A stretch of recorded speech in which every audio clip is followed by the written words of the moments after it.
Ladies and gents, my name is Brandon Stover. Welcome to the How to Solve Climate Change course from Plato University. Causes, systems, obstacles, solutions to this global challenge is what you're going to learn here today. When you're ready to learn more skills, join us for free at plato.university. Let's get started with today's lesson.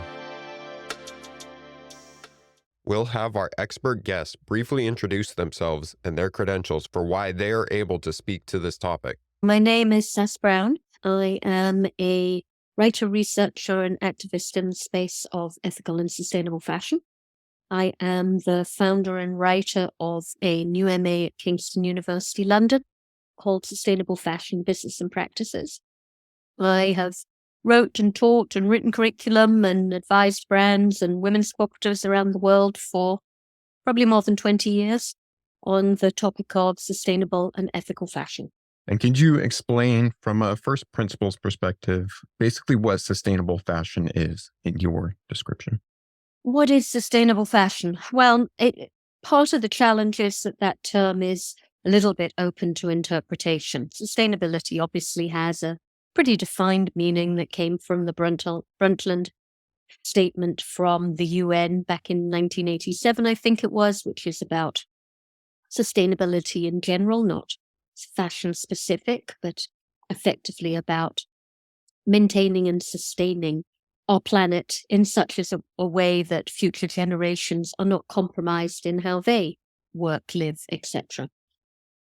Applied to fashion in particular, there are a myriad of different expressions for that, whether it's minimization or elimination of chemical use, particularly in the processing of fabrications and of garments, whether it's reduction, elimination of pollution right from raw material stage and growing or extraction of fibers through to finished garments, whether it's elimination of waste in the production process, the entire process of production of pretty much any physical goods are littered with an enormous amount of waste from raw materials through the various processing stages to the final product.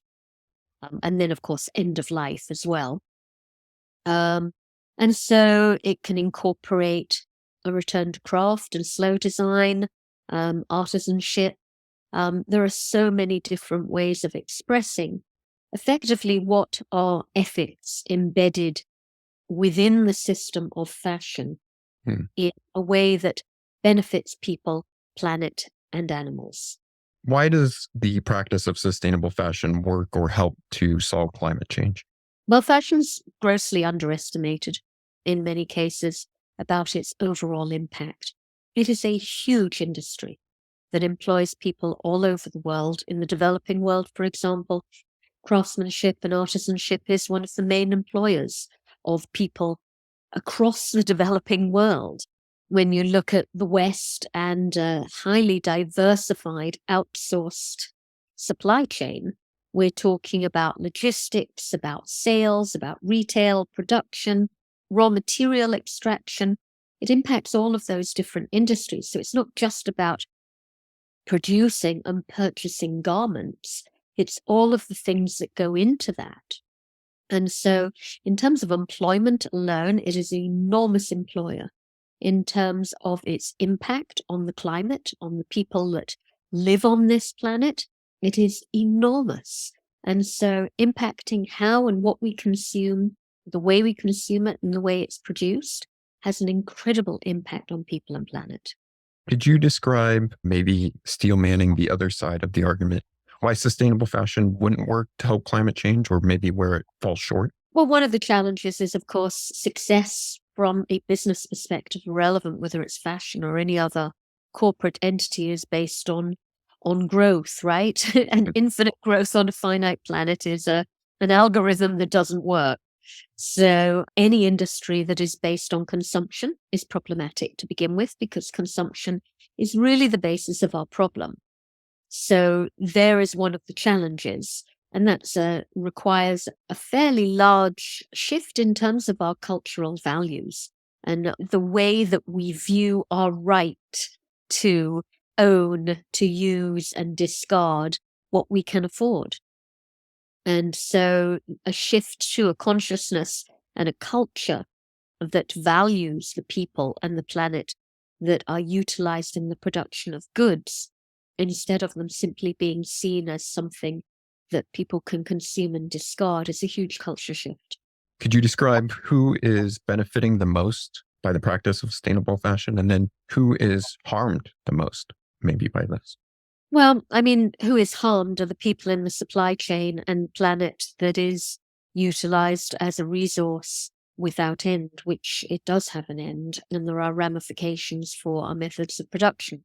Again, fashion's not alone in this. You could just as easily cite interior design, product design, any number of different industries. But fashion in particular is based on huge scale of consumption and discarding of goods.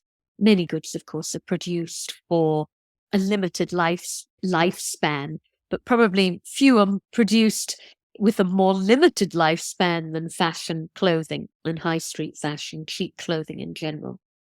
And so the big problems are, to do with the environment, and particularly people. Often they are negated in this consideration of environmental issues, but the ethics of how we treat people who produce our clothing, who extract our raw materials, who process those materials, is equally important. There can't be a beautiful garment if it's taken advantage of people or planet in its production.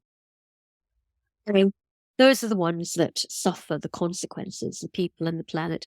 And of course, animals in many ways as well. Animals are by default utilized to a great extent within the fashion industry because of their fibers, their skins, whatever. For the most part, fashion utilizes byproducts of the meat industry, such as, cow skins, sheepskins, etc. But therefore, even though they may not be the primary output of cattle, for example, the meat is what it is farmed for, it is by default therefore responsible for the conditions that they're held in and kept in. And huge scale of agribusiness in general is highly problematic, both for the environment and for the animals that are used within that system. So people, planet, and animals are those that suffer. Those that benefit, I mean, from a corporate perspective, obviously we're talking about those that make the greatest profits.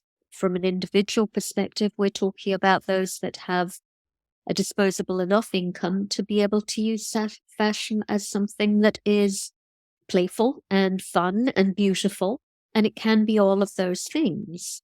So those are, I guess, the benefactors, those that have the income to be able to use fashion at its best as something that expresses their personality, that supports perhaps emerging designers or the people within that produce those garments.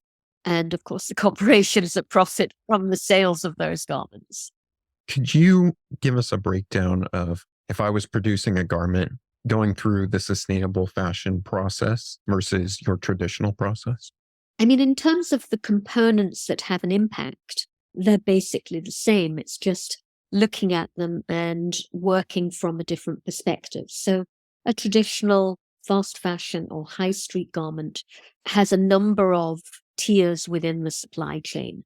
So if a first tier supplier is the supplier that supplies a finished product to a retailer, then the second tier supplier is a supplier that supplies those raw materials to the manufacturer to make it. So let's say it's a pair of denim jeans. They will be the first tier supplier to a retailer, whoever they are, that supplies the finished denim jeans. Behind them are the people that supply them with the denim and the thread and the labels and the pocket lining and all of those things. And the third tier supplier would be the supplier that supplies the raw materials to make them, so the thread to weave the denim.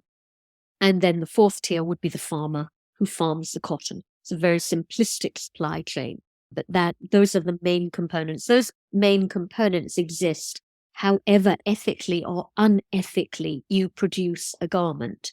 You have to have raw materials. They have to be processed and woven or knitted. They need to be cut and sewn.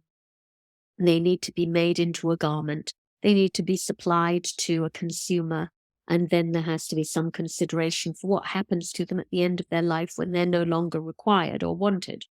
So all of those components still exist. It's just a matter of, instead of basing it on quicker, cheaper, you're basing it on how can we benefit more people? How can we pay more people fairly? How can we support and maintain their traditions or their artisanship or their culture, their material culture? How can we pull back our supply chain so it is localized instead of globalized, so we're eliminating a massive carbon footprint, which is the reverse of what, cheap clothing and mass production has done, where our supply chain is so diversified and so spread across the world, just shaving percentages of pennies off production, because when you're producing tens of thousands of pieces, that makes a difference.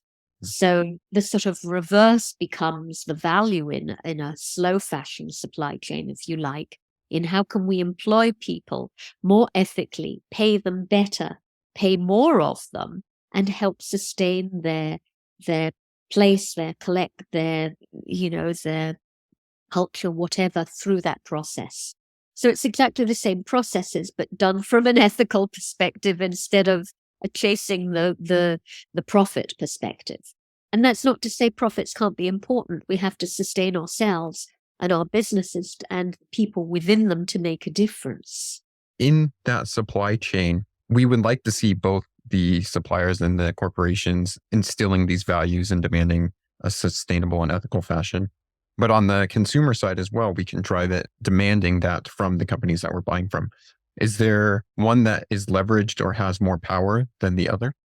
No, I think that part of our challenge is that such responsibility has been placed on the consumer that it's for them to demand more ethical supply chains and more ethical product. And while there's a truth to, we vote with our dollars, we support individuals and corporations through what we purchase, there is obviously a truth to that. But the reality is that I think for real sustainable change, there are three main stakeholders. Consumers is one of those, but so are the brands in terms of wanting to make change or complying with change, and so are governments in terms of legislation. And without all those three components, it's not sustainable change, because the brands will find ways of getting out of legislation, or if legislation is made but there are no mechanisms to ensure its compliance, then they're pretty worthless. And of course, consumers have to be able to understand that there is a cost to doing things ethically. When we live in an environment where, the production of goods has been undervalued and devalued, and there is a hidden price tag which people and planet pay, but not the consumer at the till. So there is a cost, an increased cost to doing things properly and ethically. For sustainable fashion to work better than it is currently, is there any innovation or policy that needs to be built or put in place currently? I think there are many policies that need to be put in place, but just as important as the policies are the mechanisms to ensure that they're complied with. So, for example, in the UK, we have a requirement of all businesses having an anti-slavery statement on their website. But there is no mechanism to ensure that companies comply with that statement about trying to ensure their supply chain does not involve modern day slavery. So its effectiveness is relatively limited. So it's the finance and the ability to ensure compliance with that legislation that's really important. And whether it's penalties or whatever else it may be, that ensures that it is a costly mistake for the brands, not a tax write-off when they make mistakes. What are the best 2 or 3 resources to learn about sustainable fashion in relation to climate change? Well, that's a good question. And they're very diverse, and it depends upon where your interests lie. There are so many perspectives to sustainable and ethical fashion. And, we all have our own value systems and our own things that we value. So it depends what you're looking for and what your ability to consume information is in what format. So, for example, Fashion Revolution is a fantastic resource for information, including academic and educational information on transparency and brands that share particularly the processes of their production of garments. Common Objective is also an excellent resource in terms of access to sort of magazine type information, so easily readable content about production or impacts and so on. And then the mainstream, some of the mainstream press, such as Fashion United, for example, focus quite considerably on sustainable fashion. So, across diversity of our interests, those probably hit the main points, I'd say. Right now, you're speaking to passionate students who want to actually solve problems like these. What top 3 skills should they study so that they actually have the ability to do so? Gosh, let me think about that one. I think that first, listening. That sounds like a funny thing to say, perhaps, but I think we have learned not to listen. And a lot of my focus is on working with artisans and craftspeople. And one of the hurdles that we have to get over that within that space is that we in the West somehow know better than other people and other traditions. So a sort of decolonization of thinking and working, that we have as much to learn from traditions and traditional material cultures as we have to share, and that partnerships are absolutely imperative, not impositions and interventions, albeit possibly for the best reasons, because we think we know what is better. Sure. But our values are not everybody else's values. So I think listening and valuing information is probably one of the most important skills. I think another one is questioning, particularly in fashion and as fashion professionals, and particularly fashion students and academics. We're taught that there is only one definition of success in our industry and one route to attain it. And those things are often not questioned because our focus is so entirely on creating something beautiful and desirable, and our sort of subversive nature tends to be focused on that perspective of development and design and innovation, as opposed to looking behind the curtain and looking at the system of fashion that props up those processes. And so I think questioning is absolutely a vital skill set to have, not to just blindly take on board, and this is what success means, this is how it's represented, this is how you get it. There are a myriad of opportunities to have an impact and to make change, and to do that we have to question every stage of the system of fashion. So listening and questioning, I think, are skills that, particularly in the West, we have negated to a great degree. And I think they're absolutely vital in us moving ahead and understanding different perspectives and different values. And then, of course, by default, collaboration and teamwork, multidisciplinary sharing of processes, of skill sets. So I suppose those 3 things. Any final recommendations for the audience? I guess be curious. Look things up, not to put the overemphasis on the consumer, but know what you're paying for. Know whose corporate coffers your hard-earned pennies are going into, and what you are sustaining through that investment, and make conscious choices for what you're investing in and who you're investing in. What a great idea to help you step into the world of sustainable fashion conduct and audit of your own wardrobe. Audit your wardrobe to identify sustainable and non-sustainable clothing items. Reflect on your purchasing habits and plan strategies for building a more sustainable wardrobe. Thank you for taking the How to Solve Climate Change course. If you want to learn the skills to solve this global challenge, join us for free at plato.university for exclusive content, extra resources, and actionable exercises with every lesson. This course was produced by Plato University, where students turn passions into purpose and learn skills to change the world. Learn more at plato.university.